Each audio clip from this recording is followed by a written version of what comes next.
বাজেটে নিত্যপণ্যের দাম কমলেও জনগণকে বিভ্রান্ত করছে বিরোধী দল। দেশের মানুষের জন্যই রাজনীতি করে বিএনপি, কক্সবাজারের পথসভায় প্রধানমন্ত্রী। এই বাজেটে ট্যাক্স কমানো হয়, সেই বাজেটও বিরোধী দল মানে না।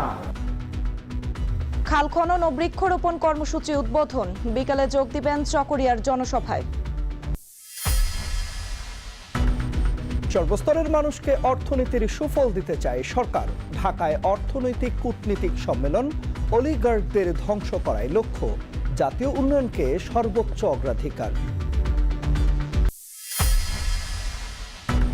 বিজেপির তৎপরতায় চাঁপাইনবাবগঞ্জে 15 জনকে পুশিন চেষ্টা ব্যর্থ। কুষ্টিয়ায় শূন্য রেখায় আটকে আছে 12 জন। বিএসএফ এর গুলিতে বাংলাদেশি নিহতে উত্তপ্ত মৌলভীবাজারও। চট্টগ্রামে ক্রিকেটার নাইম হাসানকে হামলা হেনস্থায় এসআই সহ 2 পুলিশ প্রত্যাহার, 1 জন আটক।